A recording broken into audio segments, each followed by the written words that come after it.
Hello foodies, welcome back to my YouTube channel. Today I'm doing a review of the recently opened Tai Fung, which is a Taiwanese chain restaurant that I have frequented in Las Vegas and Seattle, and I wanted to try it out here in Vancouver. It is a very exciting opening, especially since the Vancouver and Lower Mainland market has so many Chinese and Asian people, so really excited to see this. The first thing that you strike is that there is a line downstairs for people that do not have reservations, and then there's also a reservation list. And the first thing we get in there, it's very high end and upscale, but it's huge. It's probably one of the largest Chinese restaurants I've seen in Vancouver, way bigger than in the Seattle and Vegas. It's like huge. And so we got to sit out in the patio area. As you can see, there's multiple rooms. It's amazing how many people they have, or how many people they can sit. So, and they were quite full. Now it seems we'll see what happens when they, open for a year or so. But that's so far so good. It seems like everyone's there. And what struck me is that the food quality was very high. As I'll go through all the food, same menu as in Vegas and Seattle, but it's a totally different feel. And I was just very struck by the difference in terms of the quality of the food. I didn't expect this. I thought it was just going to be a regular chain. I've had it in Seattle. I thought I had it in Vegas. But the quality of the food was exceptional. And they're doing something right with the chefs. They must be different, but it's definitely different in terms of the food quality compared to Seattle or Vegas. So we got to sit out in the patio area. It's nice and bright, but they have also inside seating. I guess this area will open up once it's summertime, and I think that those shades can go up. And this is standard Din Tai Fung, very neat, casual, hip setting. First dish we had was the wood ear mushrooms in a vinegar dressing. This is for $9.50.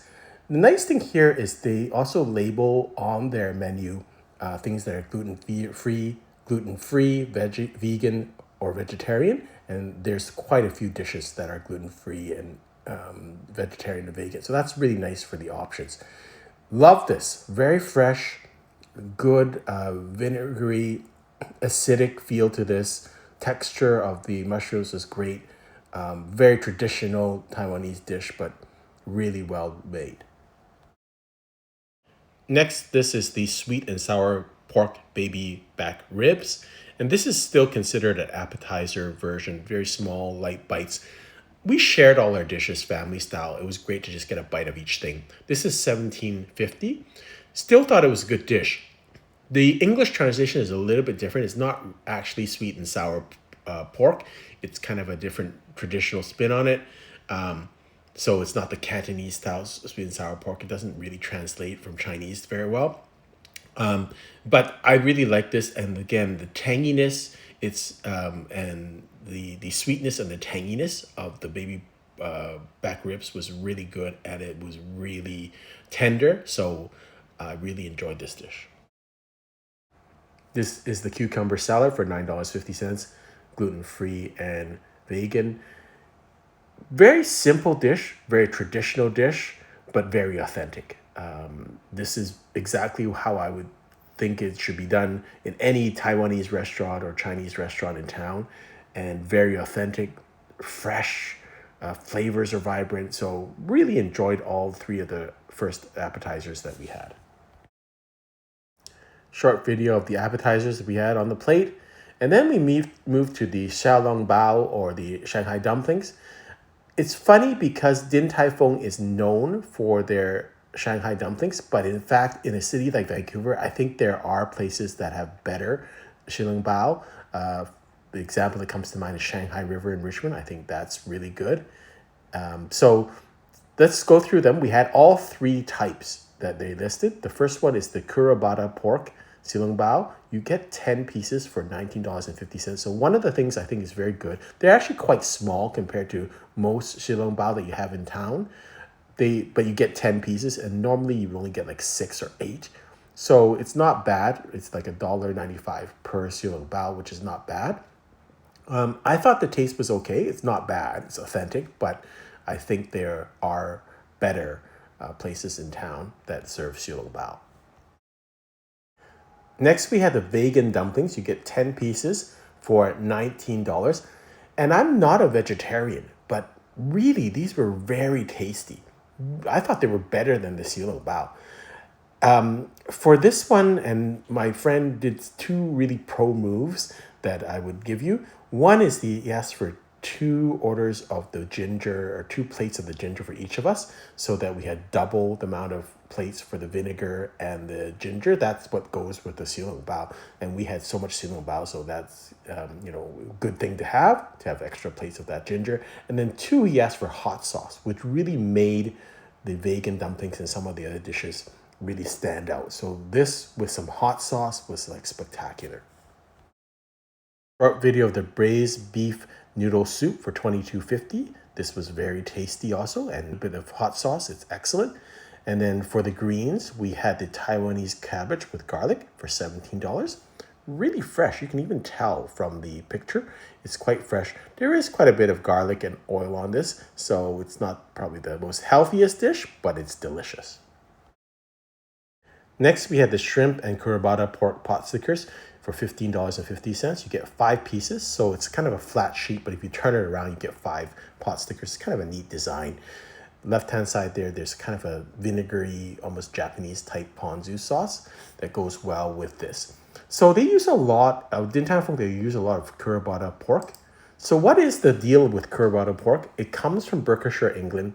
It's supposed to be exceptionally well marbled with a lot of fat and more juicier. But in fact, I felt that that was part of the problem there. It was kind of too fatty. Everything that they had, like the xiaolong bao, was a little bit fatty.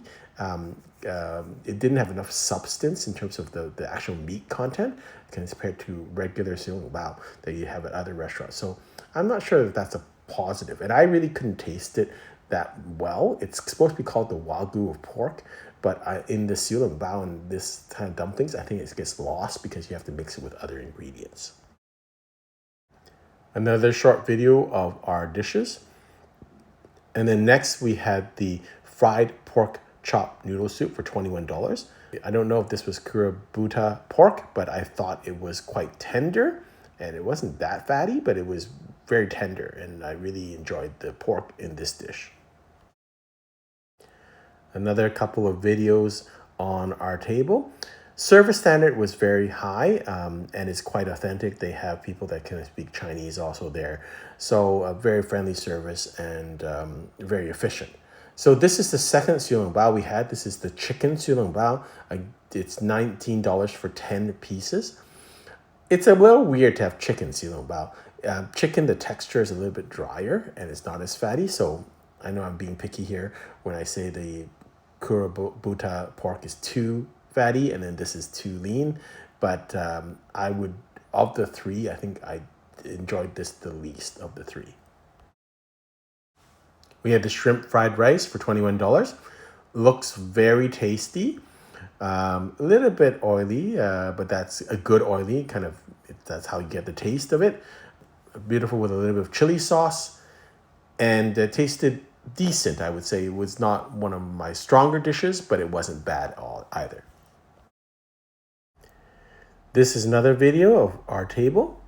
And the next one, I believe, is the vegetable fried noodles. It's kind of hard because sometimes the Chinese translation and the English translation on this menu are not quite exact. So, if you order something in Chinese, it's not what you expected it to be in English. So it's kind of a little confusing, I guess, for Chinese people. But, this is equivalent to a Shanghai Chou Chao. And so it is kind of a good dish. So this is a very staple dish, but I would say, again, one of their weaker dishes. There are, not that it's not good, but in Vancouver, there are a lot of places can serve this fried noodle at the same level or not, a quality level or better. So that's not difficult to find. This is the spinach with garlic for $17. Good dish, authentic, probably comparable dishes. You can get comparable quality in other Chinese restaurants here. So the standard here is quite tough in Vancouver because Chinese food is abundant and there's a large Chinese community here, and the quality is probably comparable to Hong Kong or China.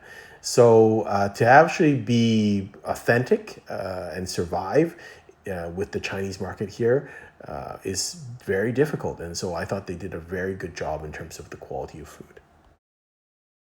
This is the last of the three types of siu bao we had. This is crab and kurabuta pork, $23.50 for 10 pieces.